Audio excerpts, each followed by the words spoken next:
안녕하세요. 저는 경기도에 사는 30대 초중반 여성입니다. 여러분은 이번 여름에 맛있는 수박 많이 드셨어요? 저는 올해 여름도 수박을 엄청나게 많이 썰었습니다. 수박이 맛있어도 껍질 때문에 손이 안 간다는 분들 많으시더라고요. 어렸을 때는 엄마께서 수박 손질해서 냉장고 넣어두시곤 했는데 그게 바로 자식 사랑하는 마음이셨겠죠? 저는 그런 마음으로 열심히 맛있는 과일을 고르고 세척하고 다듬어서 판매하고 있는 과일 도시락 가게 사장입니다. 제 밑에 1살 차이 나는 여동생과 함께 가게를 운영하고 있습니다.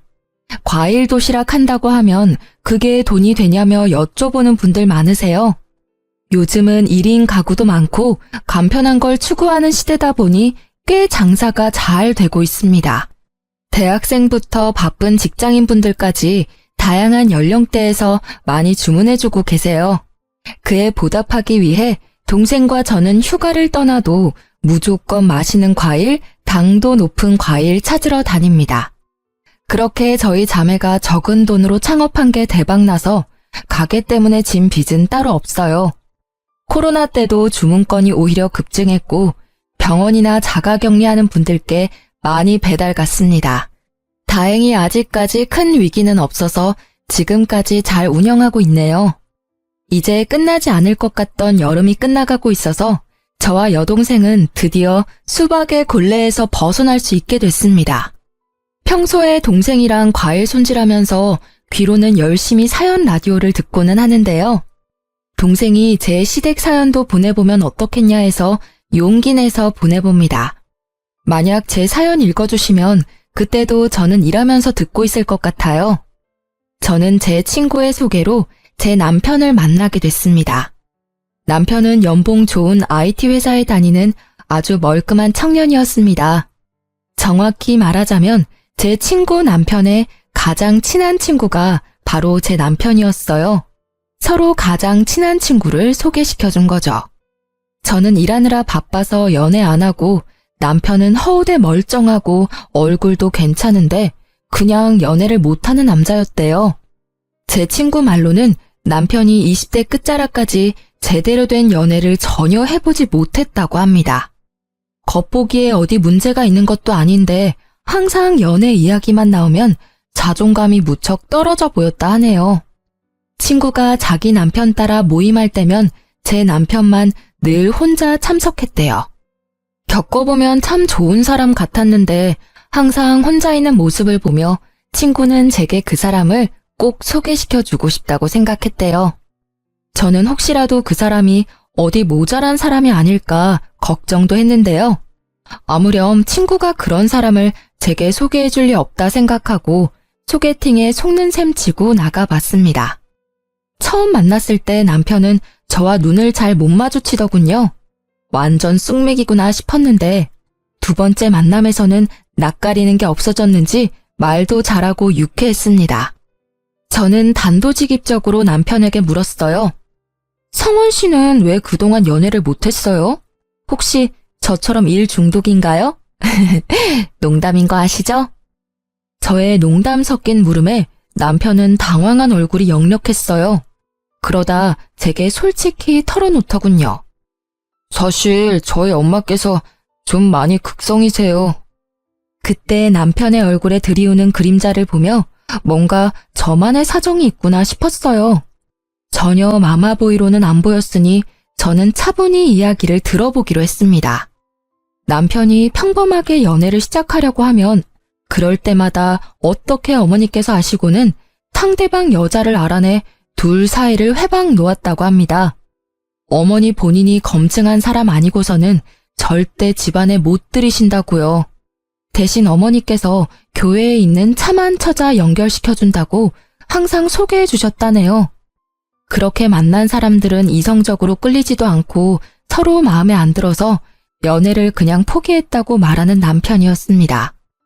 그 사정이 짠하기도 하지만 이런 사람과 만약 결혼한다고 상상하니 조금 암담하더군요. 게다가 저는 기독교인도 아니었습니다.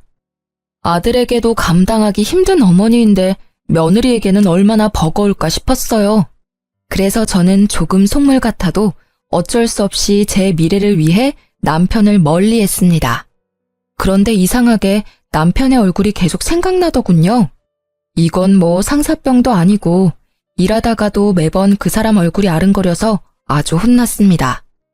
제가 남편에게 정중하게 거절의 의사를 밝혔지만 남편은 답장이 없어도 포기하지 않고 연락을 계속하더라고요. 날씨가 좋은데 산책이라도 가지 않겠냐는 그런 말들을 보면서 어느 순간 저 또한 마음이 열렸습니다.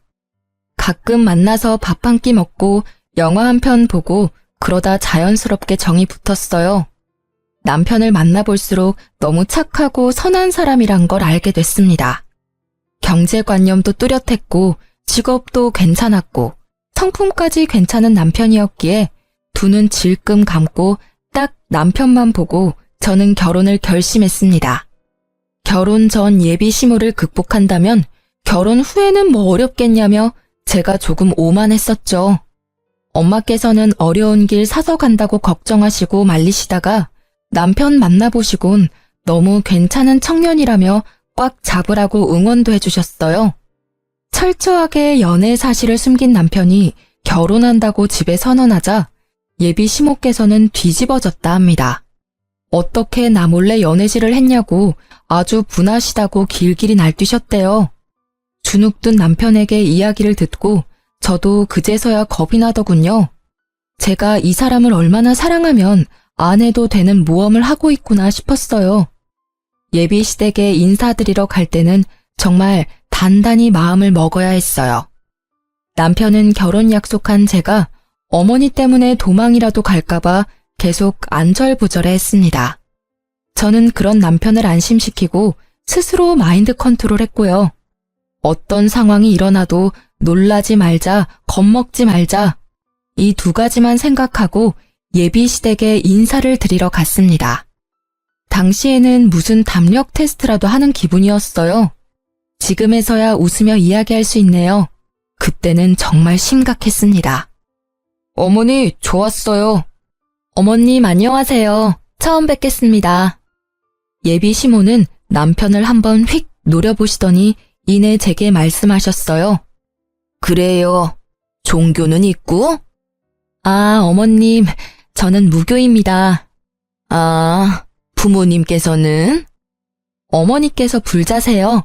아버지는 저처럼 무종교이시고요. 이래서 내가 교회에서 짝 만나야 한다고 한 거야. 모태 신앙에 독실한 크리스천 자매님들 두고 지금 성원이 너 뭐 하는 거니? 더 들어볼 필요도 없다. 엄마, 제가 말씀드려서 이미 알고 계셨잖아요. 이러실 거면 식사는 왜 하러 오라고 초대하셨어요? 성원 씨, 침착해. 저는 눈물이 그렁그렁한 남편을 진정시키고 말했습니다. 어머님, 성원 씨랑 저 서로 많이 사랑하고 있습니다. 이왕 여기까지 초대해 주셨으니까 조금만 예쁘게 봐주시면 안 될까요?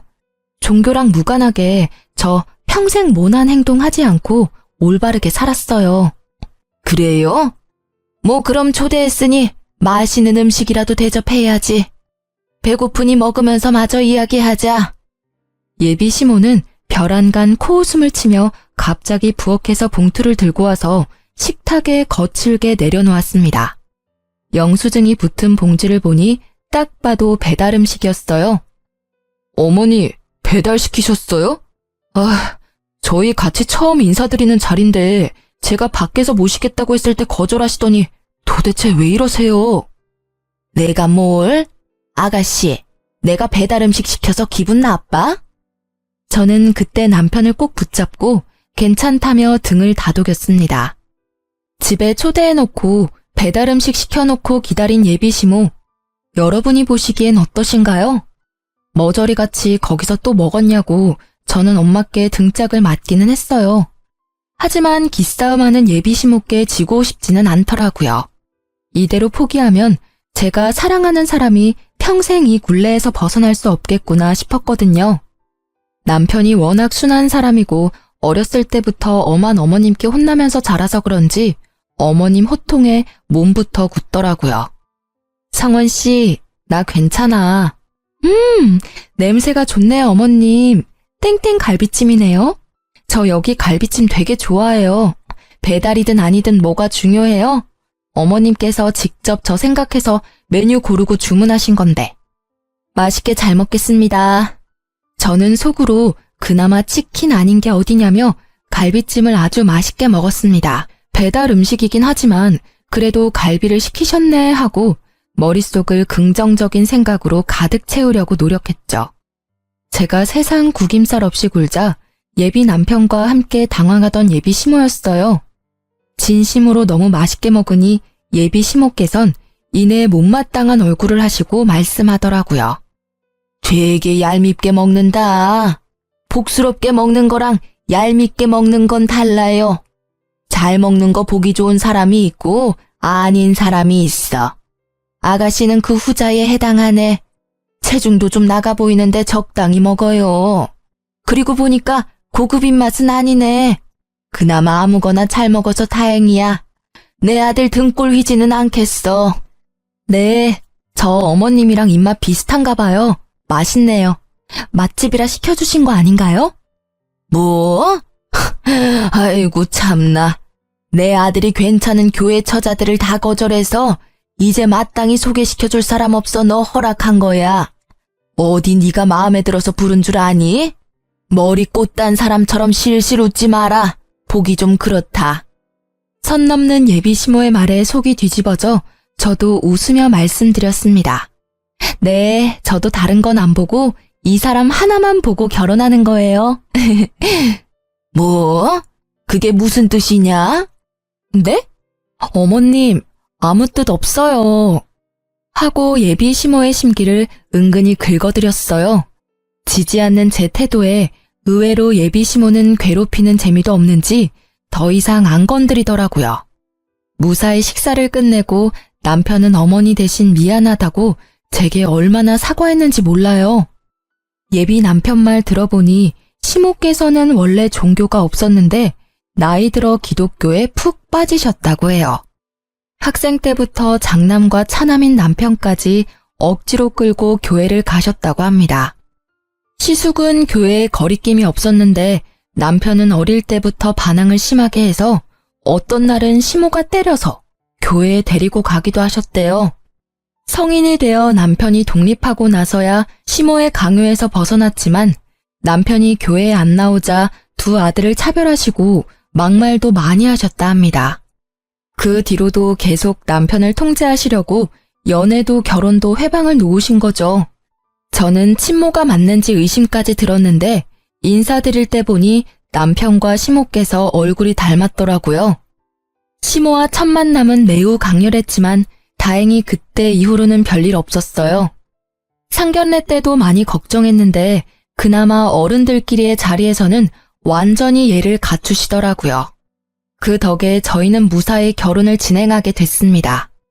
그런데 또 뜬금없이 식장 예약까지 다 잡았는데 시모께서는 결혼식을 교회에서 꼭 해야 한다고 고집을 부리셨습니다. 게다가 친정엄마께서는 불교를 믿으셔서 참 애매한 상황이었죠. 남편은 당연히 예식장 빌려서 결혼한다고 시모께 말씀드렸지만 시모께서는 본인 의견 안 들어준다고 제 앞에서 또 막말을 하셨어요. 성원이 너 정말 결혼 잘못하는 거야. 그리고 소라 너 내가 많이 양보했는데 식장까지 양보해야 되니? 우리 성원이는 교회에서 결혼해야 돼. 어머님, 저희 이미 업체 통해서 식장 다 예약했어요. 식장, 드레스, 메이크업 다 묶여져 있어서 어쩔 수가 없어요.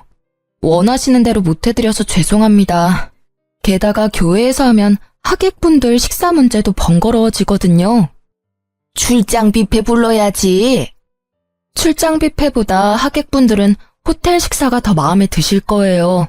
귀한 걸음 해주신 분들께 퀄리티 좋은 음식 대접해드려야죠. 하여튼 한마디를 안 줘 한마디를. 억지 부리며 저를 타박하는 시모를 보고 남편도 나서더군요.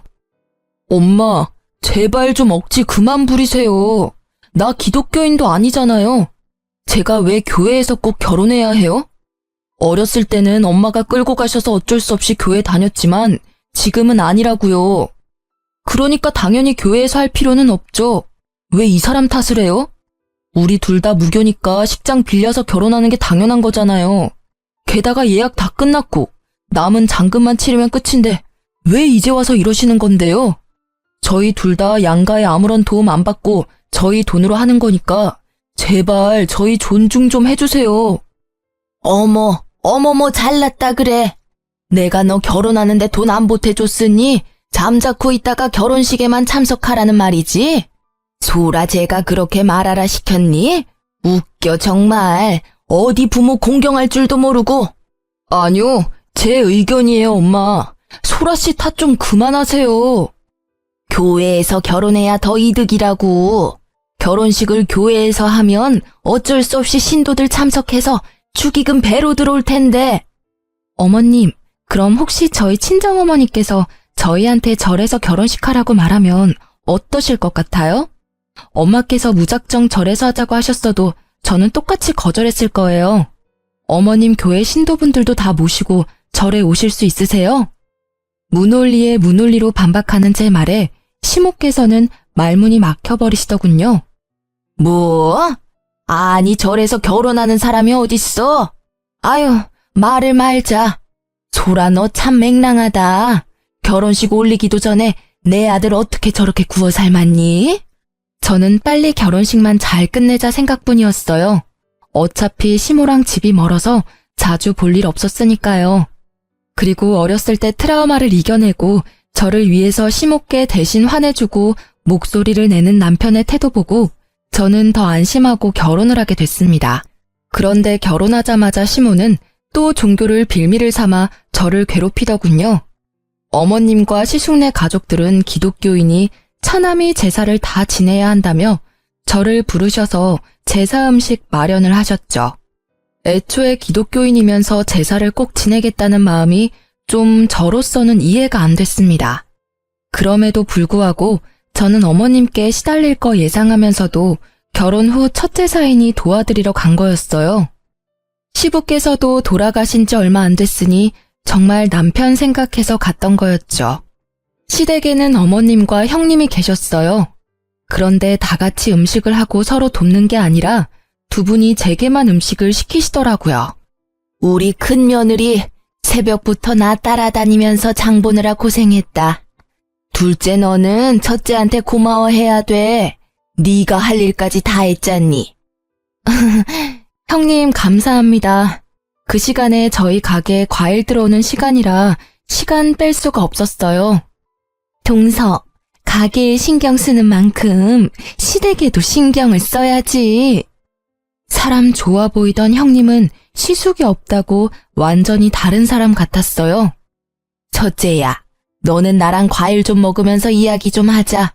아침 먹고 나니 입이 텁텁해. 네, 어머님. 제가 복숭아 깎아올게요.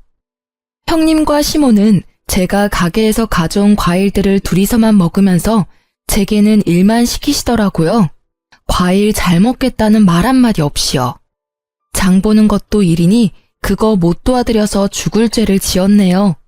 하며 속으로 투덜거렸지만 저는 겉으로는 티 안 내고 열심히 전을 부쳤습니다. 전만 부쳤을까요? 이거 해라 저거 해라 소파에서 명령하는 형님과 시모의 행동에 저는 너무 놀랐어요. 남편이 있을 때야 저도 시모께 지지 않으려 말대꾸했지만 남편 없는 곳에서는 혼자라서 뭐라 말대꾸도 잘 못했거든요. 그땐 더 어리기도 했고 저만 외톨이인 그 상황이 좀 무서웠어요.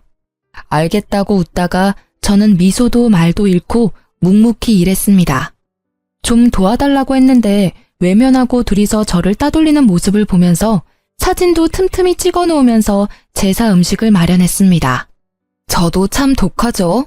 애초에 제가 이 정도로 안 독했으면 남편이랑 결혼 생각도 못했을 거예요.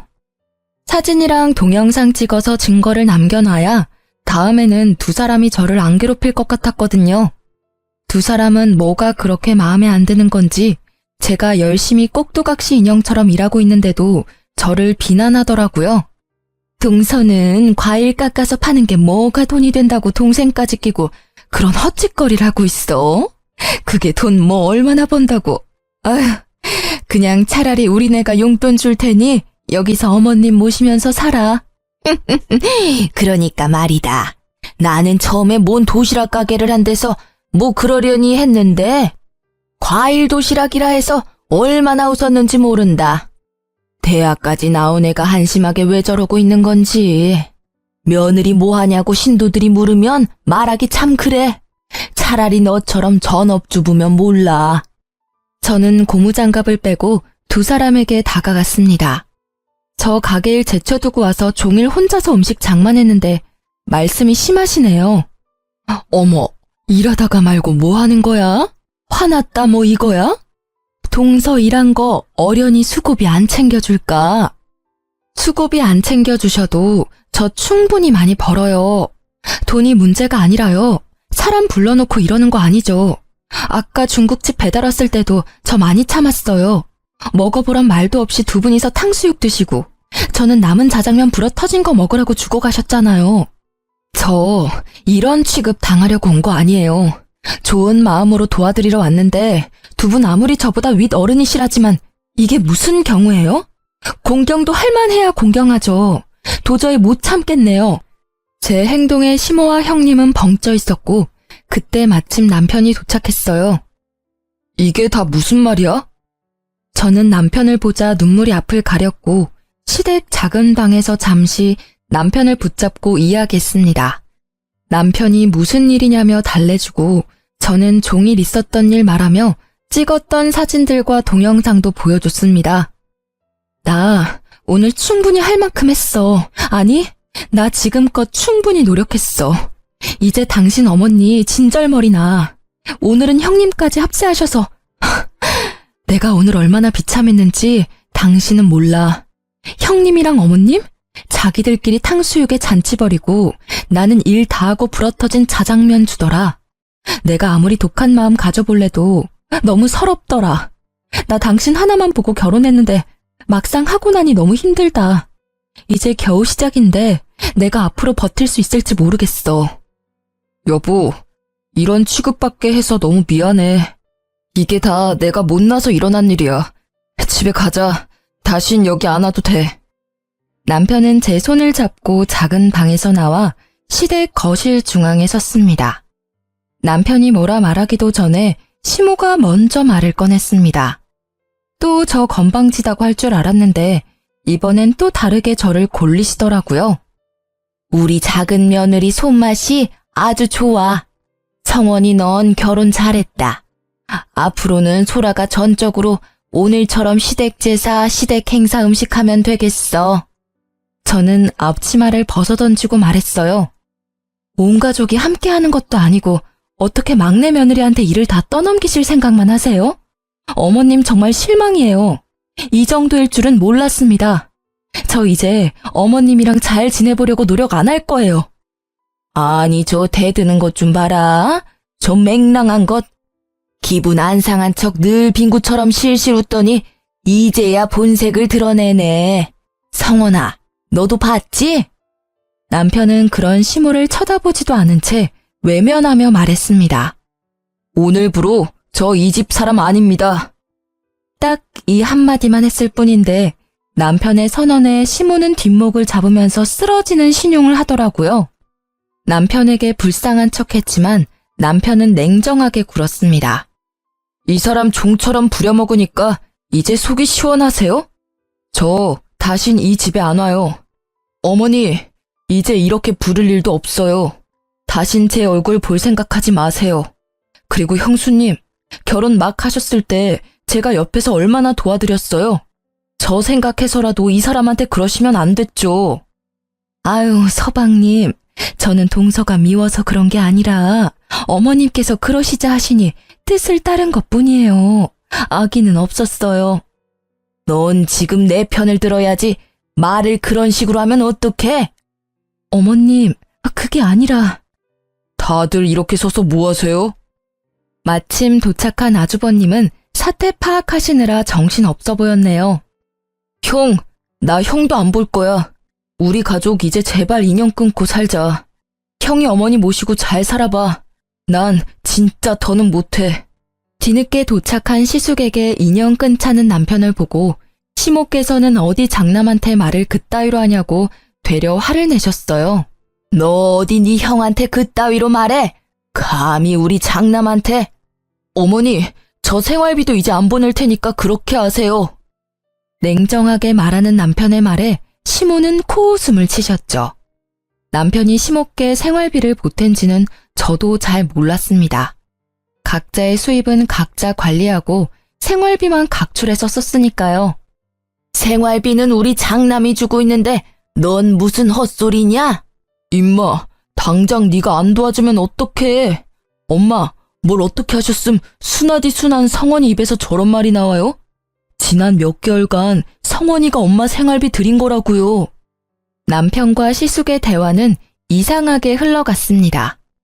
들어보니 시숙께서는 다니던 회사에서 정리해고를 당하셨고 형님과 시모께 차마 말도 못 꺼낸 채 매일 회사에 출근하는 척 했던 거예요. 그래서 대신 여유로운 남편이 형님네와 시댁 생활비 구멍나지 않게 메꿔줬던 거고요. 금방 마땅한 일자리를 못 구하고 있던 아주버님은 매일 정장을 입고 출근하는 척 하시곤 면접 보러 다니거나 일용직 일을 하셨다 합니다. 상황을 전혀 모르고 있었던 형님과 시모는 주저앉더라고요. 아주버님은 어머님께 쓴소리를 하다가 이내 형님에게 왜 섣불리 행동했냐며 큰 소리를 내고 말았습니다. 당신은 엄마가 아무리 그러시자 해도 당신까지 그러면 안 되지. 당신도 결혼할 때도 똑같이 겪었으면서 그때 내 동생이 얼마나 당신 편 들어줬어. 은혜를 갚지는 못해도 이렇게 뒤통수 치면 안 되지. 형님은 바로 깨갱하며 잘못했다고 용서를 구했죠. 미안해, 동서. 내가 생각이 짧았어. 형님이 미안하다고 하셨지만 저는 열이 받을 대로 받아서 사과 받기 싫다고 외면했습니다. 그러자 아주버님도 함께 사과하더군요. 재수씨, 제가 정말 면목이 없네요. 죄송해요. 시부께서 돌아가시고 시숙이 시댁의 실질적인 가장이기에 시모께서는 장남 눈치를 엄청 봤었는데요. 알고 보니 남편이 도와주고 있었으니 시모도 금방 꼬리를 내리셨죠. 아니 뭐 결혼 후에 신고식 한 거 가지고 그러니. 남자들은 빠져라. 여자들 일이니. 소라야, 내가 미안하다. 서운하게 느꼈으면 말이다. 나는 평소대로 했는데 네가 너무 오늘따라 많이 감정적인 것 같구나. 그러자 아주버님이 답답하다는 듯 시모에게 따졌습니다. 엄마, 사과를 하시려면 좀 진정성 있게 똑바로 사과하세요. 인정 못 하시는 거예요? 제발 연세 좀 생각하세요. 철 좀 드시라고요, 제발. 안 되겠어요. 저 이번 주부터 교회 안 나갑니다. 이제 엄마께서 부탁하시는 일 저도 안 해요. 에이그, 뭔 소리야 그건. 너 지금 교회 얘기가 왜 나와? 멀쩡히 다니던 교회를 왜 안 가? 엄마가 평생 소원이라고 둘째 교회 안 다니니까 저라도 나오라고 제발 부탁한다고 그렇게 말씀하셔서요. 저 아무리 피곤해도 이 사람 데리고 같이 교회 나섰어요. 그런데 엄마는요, 교회랑 교회 사람들 챙기기 이전에 집안에 들인 귀한 식구부터 챙기세요. 어떻게 한 식구 된 사람을 이렇게 구박하세요? 지금 제가 아무리 뭐라고 해도 안 바뀌실 거 알아요. 그러니 제가 그냥 교회를 안 나갈게요. 그럼 좀 바뀌시겠죠. 이러다 저희 형제간도 원수 되겠어요. 저도 어느 정도 예상은 했지만 시모께서는 정말 신앙심이 깊은 것보다는 교회에 매일 자식 자랑을 하러 다니시던 거였어요. 본인께는 자랑거리인 아들들인데 저희 남편 둘째는 교회 질색하고 큰아들인 시숙이라도 어떻게 데리고 가셨는데 이제 못 데려간다니 겁이 나셨나 봐요. 시모는 갑자기 울먹거리곤 잘못했다고 남편에게 용서를 구하기 시작했습니다.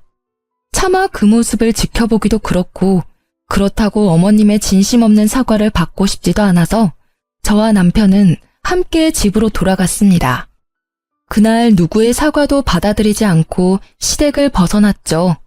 그러니 저와 남편에게 매일같이 미안하다고 3명에게 번갈아가며 연락이 왔습니다. 남편은 이참에 번호를 바꾸자고까지 말했어요. 저뿐만 아니라 긴 세월 남편 가슴에도 단단히 응어리가 져 있었던 것 같습니다. 그렇게 연락을 끊고 지내니 회복은 빠르게 되더군요. 저와 남편은 굳이 그날 일과 시댁 관련 일은 서로 말 꺼내지 않았어요. 그런데 어느 날 가게에서 찾아온 시숙과 형님, 그리고 시모를 보는데 그날 기억이 떠오르면서 트라우마가 생길 것 같더군요. 다행히 가게에는 저보다 더 기센 여동생이 함께 있었습니다. 안녕하세요. 어머, 다들 갑자기 어쩐 일이세요? 제 동생은 이미 제게 들어 사정을 다 알고 있었지만 밝은 얼굴로 시댁 식구들께 인사했고 저는 인사도 하지 않은 채 조용히 과일을 세척하고 있었습니다. 이 나이 먹고 내가 며느리한테 사과하러 여기까지 왔어요.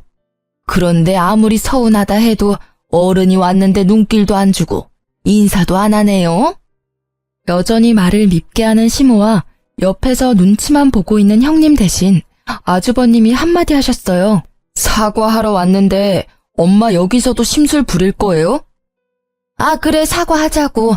얼른 하고 가자고. 그러자 제 동생은 별안간 웃음이 빵 터져서 웃었어요.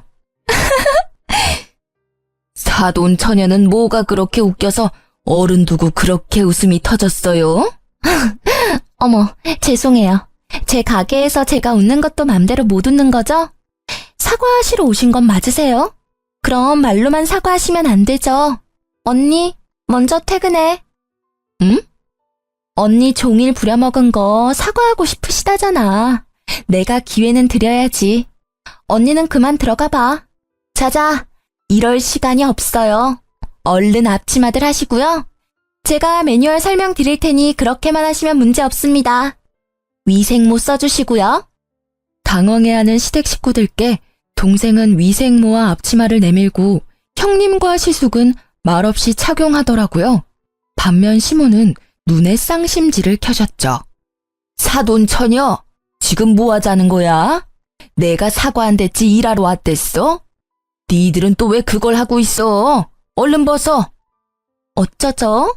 말로 하시는 사과는 별로 안 받고 싶은데 왜 진심도 없는 사과를 자꾸 하세요? 저희 언니가 받기 싫다잖아요.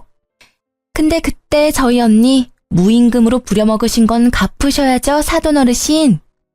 제 동생은 저를 조기 퇴근시키고 기어코 시숙, 형님 그리고 시모께 가게 일을 시켰습니다. 저희가 가게는 조그맣지만 하루에 한 트럭 과일이 배송 오면 다 정리하고 세척하고 다듬는 게 시간이 많이 걸려요. 시모는 아들들이랑 화해는 하고 싶으니 마지못해 일을 하기 시작했죠. 동생은 자기보다 나이 많으신 제 시댁 식구들에게 야무지게 일을 시켰대요. 이거 이렇게 힘들다고 던지시면 과일 흠집 나요. 아유, 입으로 들어가면 다 똑같지. 이제 흠집 날 때마다 그 과일은 개인 사비로 구매하셔야 돼요. 제가 계속 지켜보고 있으니까 과일 던지지 마세요, 절대. 코딱지만한 가게에 웬 과일이 이렇게 많아? 시모는 투덜거리면서도 나름 열심히 가게 일을 도우셨다 합니다. 시숙과 형님은 의외로 실수 없이 묵묵하게 일을 잘하셨대요. 온종일 시달려도 일이 끝나질 않자 시모께서는 도망가려 했다네요. 어디 가세요? 아니, 사돈 처녀, 내가 급하게 일이 생겨서. 하시던 일은 다 마무리하셔야죠. 드실 점심도 이미 시켰는데요. 아이고, 사돈 어르신, 퇴근은 아직 멀었습니다. 얼른 다시 들어가 주세요. 시모는 입을 삐죽거리며 다시 일하러 들어가고 형님과 시숙은 군말 없이 열심히 땀까지 삐질거리며 도우셨다고 합니다. 오후 5시까지 일을 시킨 동생은 오늘은 일당이 없다고 얘기했다고 합니다. 시숙과 형님은 알겠다고 고개를 끄덕이고 어머님께서는 분하다고 망고를 몇 개 챙겨가시더래요. 분하다고요. 그렇게 저 대신 동생이 야무지게 복수해줬네요. 동생이 적당히 시댁 식구들 돌려보낼 줄 알았는데 전에 저 우는 것 보고 마음이 많이 쓰였었나 봐요. 그런데 시숙과 형님께서는 내일도 오면 안 되냐고, 내일은 돈 줄 거냐고 여쭤보셨대요. 일손 부족하면 돕겠다고요. 이쯤 하셨음 언니도 마음 풀렸을 거예요. 잘 말씀드릴게요. 내일은 안 오셔도 돼요. 저도 티는 안 냈지만 불편했거든요. 오늘 아무쪼록 고생 많으셨습니다. 드시고 싶은 과일 몇 개 챙겨가세요. 돈은 못 드리지만요. 여기 장사가 되게 잘 되네요. 아침에 들어온 과일들 거의 다 나갔잖아요. 둘이 일하시기엔 너무 일이 힘들 것 같아요. 저희가 도울게요. 말씀드리기 좀 그렇지만 저희 남편 아직까지 실직 상태라 형편이 좀 어려워요. 도울 수 있는 일 있으면 도우면 안 될까요? 그리고 전에 동서한테 함부로 말해서 진짜 미안했다고 사과 좀 전해줄래요? 시숙은 자존심 때문인지 아무 말도 못 꺼내고 대신 형님께서 가게의 사정이 여러모로 힘들다고 하소연했다고 합니다. 저희 동생은 냉정한 편이라 얄짤없이 다 큰 분들이 알아서 일자리 구하시라고 쫓아냈다고 합니다. 동생도 형님이 이때까지 제 욕을 어떻게 했는지 저를 통해 다 들었으니까요. 갑자기 장사 잘 되는 거 보고 혹해서 태도 바뀌는 게 아닐 것 같겠죠.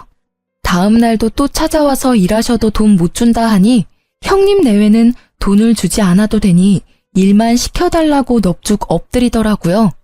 저는 깜짝 놀라 이러들 나시라고 했죠. 왜 이러시는 거예요? 저 마음 정말 불편해요. 재수씨, 저희 일 좀 가르쳐주면 안 돼요? 난데없이 가게 일을 배우겠다고 하시는 시숙과 형님의 말에 저는 적잖이 당황했습니다. 자식들은 커가고 이 나이에 새로 취직하는 것도 너무 어렵네요. 재수씨, 이유 좀 낼 생각 없어요? 정말 염치 없지만 좀 도와주세요, 재수씨. 동서, 내가 진짜 잘못했어. 죽을 죄를 졌어. 한 번만 봐주라, 응? 2호점을 낼 생각도 누군가에게 저희 사업 비법을 전수할 생각도 하지 못했는데 아주버님이 저희 가게랑 상권이 너무 메리트 있다는 말을 하시며 애원하는데 제 돈 드는 것도 아니고 속도 없이 또 도와드리게 됐습니다. 사실 제가 도와드렸다 하지만 동생이랑 저는 두 분이 계시니 쉬는 시간이 더 늘어서 한편으로는 좋기도 했습니다. 가게가 좁아서 4명이나 있기엔 비좁았고 2호점을 내기 전까지만 저는 일을 쉬고 제 동생의 진두지휘 아래 아주버님 내외가 저희 가게에서 함께 일을 시작했습니다. 그렇게 두 분이 2달 가까이 치열하게 배우셨고 저는 그만큼 월급도 든든하게 챙겨드렸습니다. 저는 두 분이 가게에 계신 덕분에 시간이 나서 여행도 다녀왔습니다. 제가 가게에 복귀하고 더 이상 일손은 필요 없다고 말씀드리니 이때까지 정말 고마웠다며 그동안 몸은 힘들어도 일 배우는 게 너무 행복했었다고 하더라고요. 그렇지만 아직도 제가 화난 줄 알고 더 이상 갈 곳이 없어졌다며 앞날을 걱정하더라고요. 아니, 여기에서 두 분 충분히 가르쳐드렸잖아요. 이제 2호점 오픈하셔야죠. 그 동네에 오픈하실 수 있게 도와드린다니까요. 이제 저희 가게는 나오실 필요 없어요. 제 말을 이제야 이해한 두 분은 부둥켜 안고 눈물까지 흘리더군요. 그렇게 제가 2호점 오픈까지 도와드리고 남편은 제게 대인배라 박수 쳐줬어요. 저와 달리 남편은 아직까지 형 내외와 어머님이 밉다고 연락조차 안 했거든요. 남편은 제게 미안해하면서 고마워했습니다. 여보, 내가 진짜 결혼을 잘했다. 나 믿고 결혼해달라고 졸라놓고 내가 막상 한 게 아무것도 없어서 미안해. 시모는 그 모든 과정을 지켜보시곤 크게 깨달은 바가 있었는지 그냥 하는 사과가 아니라 어느 날 가게까지 찾아와 진심으로 제게 미안했다고 사과했습니다. 소라야, 내가 너무 철없었지? 미안하다. 너 보고 내가 많이 놀랐어. 굳이 그럴 필요까지 없는데 나서서 큰아들 내외까지 신경 써주고. 나보다 네가 낫다. 성원이는 아직도 화가 많이 났지? 나도 결혼하고 의지할 곳이 많이 없었어. 근데 교회 다니면서 사람들 만나고 거기서 자식들 자랑하다 보면 내가 너무 특별해지는 기분이 들었어. 너무 행복했지. 그래서 자식들 더 괴롭혔어. 특히 교회 안 간다는 성원이한테는 더 모질게 굴었지. 이제 그렇게는 안 살려고 한다. 시모의 진심을 남편에게 전해봤지만 남편은 어머니 안 보겠다는 말이 아직 유효하다고만 말했어요. 난 아직까지 엄마가 너무 미워서 얼굴 제대로 뵐 자신이 없어. 진심으로 내가 어머니 미워하는 마음이 다 없어져야 마주할 수 있을 것 같아. 엄마도 정말 바뀌셨다면 이런 내 마음 이해하시겠지. 이제 효도는 형한테 다 맡길 거야. 형한테는 엄마가 때리거나 모질게 대한 적 없었겠지만 난 언제나 엄마한테 상처받기만 했어. 이렇게 남편은 냉정하게 밀어내더라고요. 저는 처음부터 남편만 믿고 결혼했으니까 착한 며느리 대신 그냥 남편의 아내로서 남편을 지지하기로 했습니다. 그 뒤로는 저도 시모와 따로 연락을 주고받지는 않았습니다. 어머님께서도 제게 따로 연락하지 않으셨어요. 아주버님에게 전해 들은 바로는 어머님이 기가 많이 죽으셨고 더 이상 억지나 심술을 부리지도 않으신대요. 돈 자랑 아들 자랑 하러 다니던 교회에서는 이제 아들 자랑 대신 신도들과 함께 자원봉사를 하고 지낸다셔서 조금 놀랐습니다. 그리고 어머님은 더 이상 첫째 내외의 경제적 도움을 안 받는다 하시네요. 예전에는 완전히 의지하셨는데 지금은 시간 날 때마다 아르바이트를 하신다고 들었습니다. 이제는 경제적으로 여유가 생기신 아주버님이 도와드릴 수 있다고 말씀드렸지만 어머님께서는 나중에 본인 몸이 아플 때나 좀 도와달라고 하셨대요. 지금은 멀쩡하시니 본인이 해결하시겠다고요. 참 나이 들어서 바뀌는 거 어려운 일인데 그렇게 많이 바뀌셨다는 말에 정말 놀랐어요. 아주버님과 형님께서는 제가 도와드린 가게 2호점이 잘 되고 있어서 매일 행복하게 고군분투하고 계신다 해요. 시댁 식구들 다들 억지로 모여서 얼굴 보고 지내지는 않지만 시간이 지나면 또 어떻게 될지 모르겠습니다. 일단 시간에 맡겨보려고 해요. 언젠가 남편의 마음이 풀어지고 다 같이 예전 일 잊고 함께 식사하는 날이 오겠죠. 각자의 자리에서 최선을 다하는 중이에요. 저도 그때까지는 남편의 뜻을 존중하려 합니다. 지금까지 제 긴 사연 들어주셔서 감사합니다.